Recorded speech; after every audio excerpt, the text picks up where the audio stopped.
life goes on in endless song, above life's lamentation. I hear the real, though far off hymn that hails a new creation. To all the tumult and the strife, I hear the music's ringing. It sounds an echo in my soul.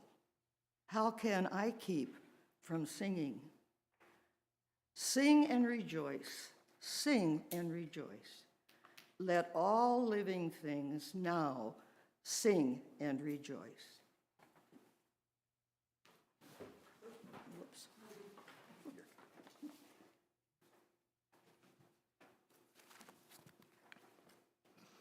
We bid you welcome. We do not ask what you believe or expect you to think a certain way, but only that you try to live a kindly, helpful life with the dignity proper to a human being. Welcome all who believe that religion is wider than any sect and deeper than any set of opinions. Welcome all who may find friendship and strength and encouragement with us for daily living. Good morning, and welcome to the Universalist Unitarian Church of Farmington. My name is Nathan Whitehead. I've been a member here for about 8 years or so, and we are lucky enough to have speaking today Hannah Donegan, a member who's been here much longer than me by about 25-ish years or so. So I'm very much looking forward to her speaking later today. I'd like to extend a special welcome to any of our visitors today. After the service, we invite you to gather with us at the back of the hall at the meeting house. There is outside as we have for refreshments. While we are indoors, though, we are observing COVID precautions and wearing masks regardless of vaccination statuses. We do have religious education classes that are being held in the social hall downstairs during the service, and an usher can direct you there if needed. We do share joys and sorrows here later in the service, but if you're not comfortable coming up to the microphone, you can text me your joy and sorrow. My phone number is listed at the top of page 2 in the order of service. And after you text me, include your name if you would like, so I know who sent it, but then also you can silence your cell phones so it doesn't bother everybody else. As we begin our service, we remember that our UU principles begin with our pledge to affirm and promote the inherent worth and dignity of all people. We are a welcoming congregation. We welcome into our community people of all races, sexual orientations, gender identities, and belief systems. If you come through those doors, you are welcome here. Can you please join with us, join with me as we state our mission statement here in unison? We seek answers everywhere, include everyone, and live with compassion. We do have a few announcements this morning. Katie? Hello, I'm Katie. I am the chair of the RE committee. You've seen me many times up here with my clipboard.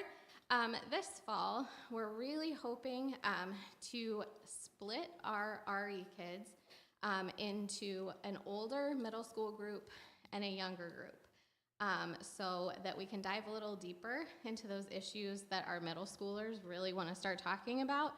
But in order to do that, we need extra volunteers. That may be appealing to some of you if working with the older kids seems a little bit easier than corralling a bunch of littler kids. Here is our sign-up sheet. I only have one today, so if once it goes down this side, you guys could shoot it up this side. If you specifically only want to work with the middle school kids, if you want to put under the I need a lesson section that you want to work with the older kids so you guys can chat and hang out rather than play a game outside, that's totally cool. Just mark that on here so that I can get that set up for you. Thank you to everyone who's volunteered. We've had a really great time in RE, even without an RE director, and we appreciate all of you for that. So that's all I have. Also, I normally don't wear sweatpants to church. We're tie-dyeing outside. Like to clarify. Hey folks, Mark Petrie, fundraising chair here at UUCF. I just want to thank everybody who came out to our fundraising Friday for the first time on Friday. And I think we probably raised a couple of $100 for the church at least, so that's great. Also, wanted to make sure everybody knows we are moving the time for the annual auction on September 17th. It's now going to start with food at 5 p.m. and the auction at 6 p.m. So that's been updated in the registration sheet and everything, but we're just putting the word out to make sure everybody knows. Also, please see George Rourke. Wave your hand there, George. Hi. If you'd like to volunteer with strike or setup, we could use, we're putting out the word for that right now. Also, if you have extra pop-up tents that you can donate for the day, of course, we'll be in the parking lot celebrating. So thank you very much.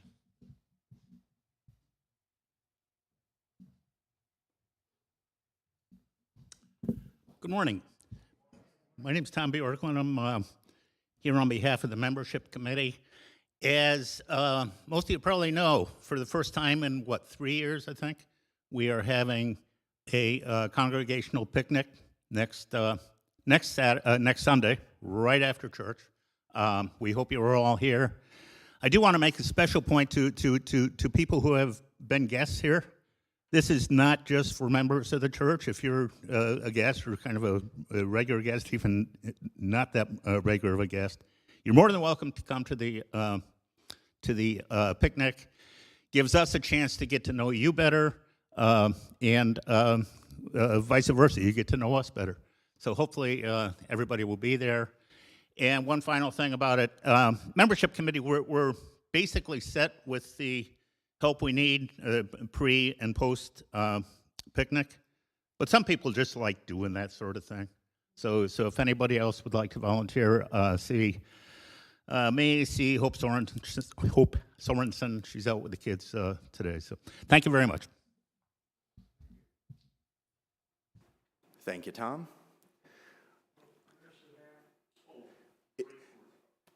The picnic is at Drake Sports Park. Yes, so it's a new location for everybody this year. So just head 1 mile over to Drake, head north. If you've hit 15 Mile, if you hit Maple, you've gone too far. It's just before that. So I think it was my very first day visiting this church 7, 8 years ago, which happened to have fallen on the church picnic day. And so we were invited as brand new, first-time visitors to go check out this picnic. And I don't turn down free food. And it was delightful. It was that's where I got to meet so many people and realize that so many interesting stories each of you guys have. And I've been coming back. So picnic's a good time. Thank you, Tom. There's other, check out the UUCF website and the weekly e-blast to keep up to date with all those fun activities plus more. There's always things going on. Now, if you could please rise as you're willing and able and join us in singing the first hymn, number 361, Enter, Rejoice, and Come In. We'll sing all 5 verses.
As I mentioned, Hannah has been a member here for over 30 years. She has served in many areas and capacities in the church, and in 2002, Hannah became a humanist minister and celebrant after attending sessions at the Humanist Institute in Manhattan. She has officiated many weddings and a few memorial service, and her and Don have been married for 64 years now, living in their house from the 1800s out there in Commerce. It's pretty awesome. Is a correction, would you make it about the life sentence? I might as well. It's we acquired a granddaughter when she married a grandson. Just those 2 words. Gotcha. We had 6 regular grandchildren, and then now we have a 7th. Gotcha. Up to 7 grandchildren now. It's amazing. All righty. Hannah?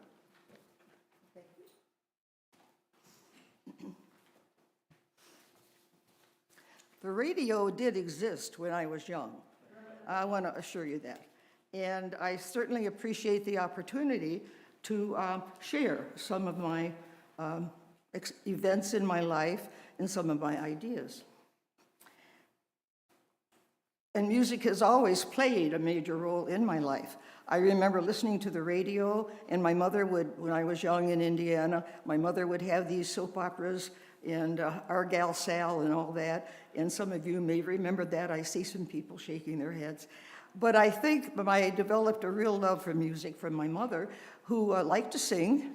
And while my 2 older high school siblings were doing their thing, my mother would sit with the 3 younger, I being one of them, on the porch swing, and she would sing songs from her past, which were the 1920s and 1930s. And then she would include some of the songs from the 40s. And it has marked, music has always marked a significant event and milestone in my life. As an example, when we were married years ago, I created the service, and then I chose the music for the processional was Jesu of Joy of Man's Desiring, and then the processional was Bach Arioso. So I remember that, and then I remember the music played when we were Methodists and we had a dedication Sunday or baptism, and the music there also. So I credit my mother with helping me know more about music, even though I've not had any musical training. So as I share my recollections about music in life, I invite you to think about what role and impact music has had in yours.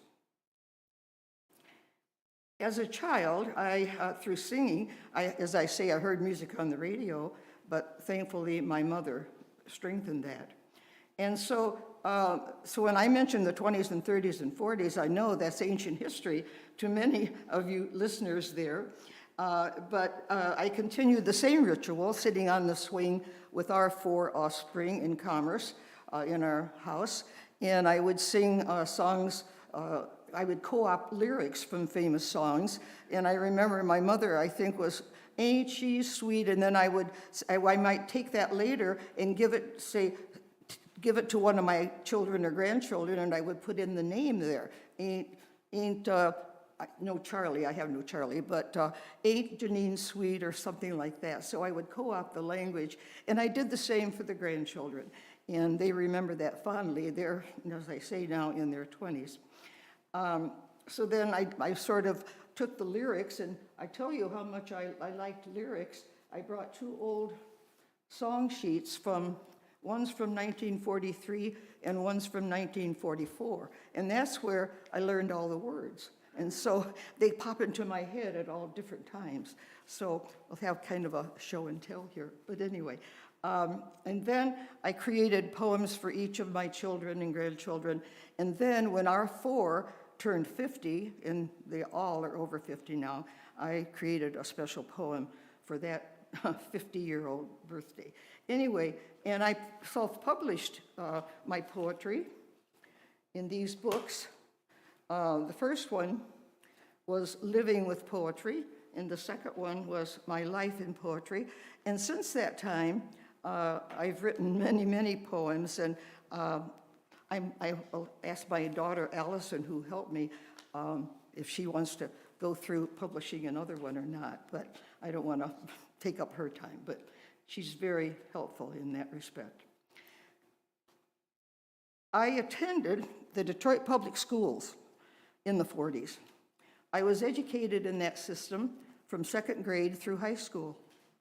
This system was considered among one of the best large systems in the United States at that time.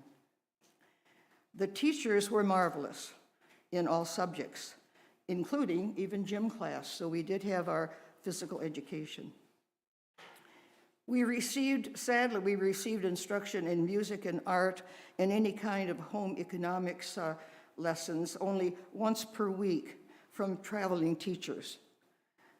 And I regret that we didn't have more time, but that was that state at that time of the special activities for youth. And I was mesmerized when I heard Debussy's Clair de Lune for the first time. We 8th graders took a field trip in honor of being 8th graders to the Detroit Symphony Orchestra in the Masonic Temple to hear the Detroit Symphony Orchestra. And then when I attended Pershing High School from grades 9 to 12, I was in the choir under the direction of Kenneth Jewell, who was a well-known choir director in Detroit. And Diane is shaking her head. I suppose you've heard of him. Eons ago, when I was young in years, while living in Detroit, the radio was very important. My listening skills and the ability to memorize music, lyrics, and even commercials were strengthened. Movies were integral to my development also. I, one sister, and friends attended movies twice a week, if we had our homework done, our parents said. And I know they didn't cost very much back then, but we were just avid movie fans.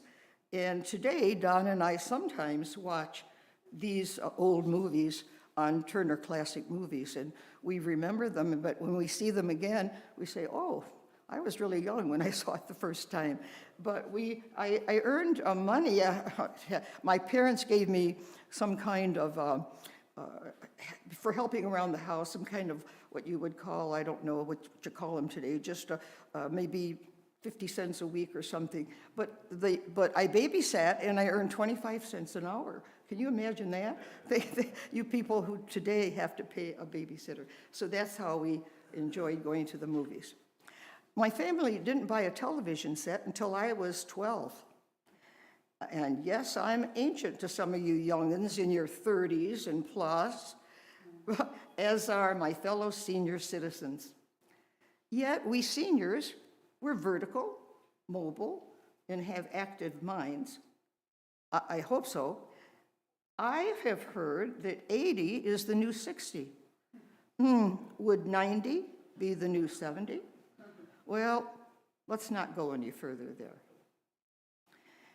As a teenager, I collected sheets of song lyrics and movie magazines. Now, I showed you the song lyrics, and here's a movie magazine. And this was 1957, and this is 25 cents. So you can see if you look at the pages, they're very yellow. But anyway, with age. Then I also collected all types of recordings, 45s, 33 1/3s, 78s, and this is one of my collected ones from You Can Tell, who I admired back then. And well, she just recently passed away, but anyway. And then when I was 14, a friend made a recording of me on this little thing right here, and I sang Canadian Capers, which was one of Doris Day's favorite songs. But I also loved the hymns in the Methodist hymnal when I was growing up. So on the back of this is Holy, Holy, Holy. And so it's fun for me to listen to that now, and when I was 14 years ago. After school, high school, I would rush home to listen to my favorite radio disc jockey, Jack the Bellboy, play the top songs on WXYZ Detroit. And my father would often say, turn down that damn noise if the volume was too loud. I may have done the same thing. I may have screamed at my own offspring later in life when they played their records or CDs too loud. By the way, I even wrote a poem. I admired Doris Day when I was young. I said I wanted to be a singer on Broadway someday. I was around 12, I guess. And then now today, we are lucky that we have music everywhere. We have it on the iPhones, and we have it just in our lives, and it's an integral part. And of course, each person has individual tastes in music, and that's fine. And in addition to loving the tunes and words, I mentioned I loved Holy, Holy, Holy, and other words. In fact, my opening words were from one of my hymns in our hymnal here at UUCF. I remember fondly the art classes and music classes I had at Albion College when I later on went to Albion. We had to memorize many times hearing an opera, and we had to identify the opera and the composer, and then likewise it was the same with some art pieces. So I had not had that as a child, so I really, in the liberal arts, I really am proud of liberal arts background that I have. And I had 3 roommates during my junior year, and we lived in a large co-op house, meaning we shared meal and housekeeping duties with several other females, and therefore it was less expensive because Albion was very expensive at that time. Thankfully, I had loans and scholarships. Otherwise, I would never have attended there. Cheryl, one of my roommates, was a music major, as was Nancy. And Doris was an art major. My major was English. All the arts were covered. We dreamed of moving to Manhattan to seek employment and adventure after graduation. Well, we know that young people do dream, but I did get to Manhattan many times in my life, and I'm happy about that. One of my favorite places. My roommates, whom I just mentioned, were in the Albion College Choir under the direction of beloved Mr. David Strickler. How honored I was when he auditioned me and added me to the choir. We toured in several states and sang at special events in Albion's Methodist Church. Privilege, excitement, gratitude filled me when, in 2001, former choir alumni throughout the U.S. were invited to join the current Albion Choir to sing in a room in Carnegie Hall. We learned our parts for Ray's Requiem via the internet, which the director had sent to each person. He had been in the choir with us in the 50s, so it was good to see him at that time again. Musical groups and choirs from other parts of our country participated in that program also. I regret I was unable to take piano lessons when I was a child. However, my parents paid for tap dancing lessons for the 2 sisters and me. Then we liked to sing, as I've told you, so we sang songs at some of the meetings of the American Legion, which was a popular group in Indiana at that time. We sang like, God bless America, and you're a grand old flag, things like that, and others. And I wondered if some people thought, maybe these are miniature Andrews sisters. Some of you will have to ask, you younger ones may have to ask people who are listening, who were the Andrews sisters, but many of you probably know that. All 4 of our offspring took piano lessons. I also, as a beginning teacher, attempted to take piano lessons, but I stopped because I was overwhelmed by learning to teach. Really, you know, you have to really do it in order to learn it, and you learn more every time you teach. Later in life, I started lessons with Diana, and I should have continued. Diana, you are an expert pianist and teacher, and only you know whether or not I had ability or was just plain lazy. But we won't go there. But anyway, I thank you sincerely for including the things I asked you to play today, the Clair de Lune, and then the Jesu, Joy of Man's Desiring. Thank you so much.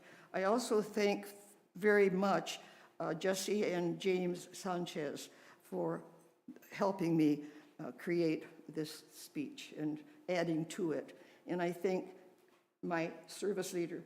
What a wonderful job. All of you, thank you so much. So I have enjoyed singing in the UUCF choir in the past too. As a senior citizen, I think you get that, I still recall melodies and lyrics. And I understand one of my favorite authors, Kurt Vonnegut, would do the same thing that I do. Sometimes I just break out singing. Somebody will say something, and it will remind me of a song. My family members sometimes reacted various ways. Sometimes they roll their eyes, and they wonder about Mom.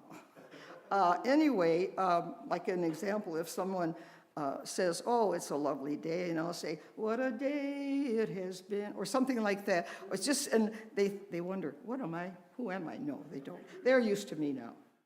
Anyway, so music, again, important in all of our lives, and I like to share some quotes from famous people that you will, philosophers and authors, musicians. From Plato, music gives a soul to the universe, wings to the mind, flight to the imagination, life to everything. Bob Marley observed, quote, one good thing about music, when it hits you, you feel no pain. From William Wadsworth Longfellow, quote, music is the universal language of mankind. And I really believe that because we have a dear Japanese friend who lives near us in Shearwater, near here. And I think any language barrier we have there hasn't been as bad as that. If we would listen to more music with him, I think that would be true. Yeah, the universal language of mankind. Confucius stated, music produces a kind of pleasure which human nature cannot do without.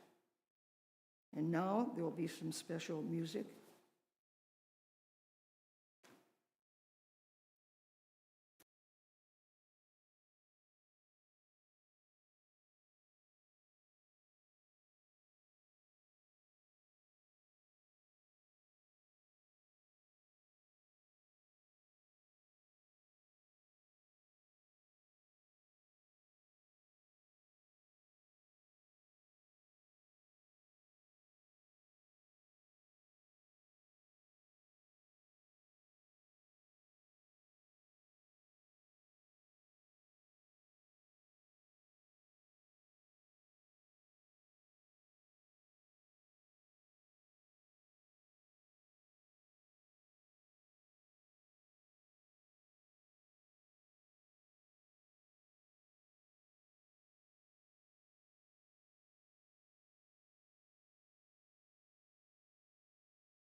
As we take our offering, we acknowledge the generosity and intention to support and build this welcoming community.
And as we think about and reflect on music in our lives this week, I'd like to also thank Diana for every week sharing her talents with us. I truly appreciate that. If you are a visitor visiting us for the first time, and if you're comfortable doing so, please stand and introduce yourself and tell us where you're from, maybe how you heard about us. We'd like to meet you. Hi, buddy. And with that, we'll move on to joys and sorrows. A perfect heart is one that has known love and loss, joy and sorrow. The perfect heart is one that has been shared. As joys and sorrows of our community are shared, please direct your energy, prayers, and meditations as a gift of compassion and strength. You can come.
And next we'll move on to our second and final hymn for the day. Please rise as you are willing and able for hymn number 6, Just As Long As I Have Breath. And we will sing all 3 verses.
During the current chaotic, dangerous times, everyone needs calm, soothing connection, and hope. Music has the power to do this. Plus, help us mark different occasions, joyous and sad. Help us ignite our emotions and communicate ideas words sometimes cannot express. Thank you for listening to the various ways music has impacted my life over these 87 years. I hope you too can relate how music influences yours.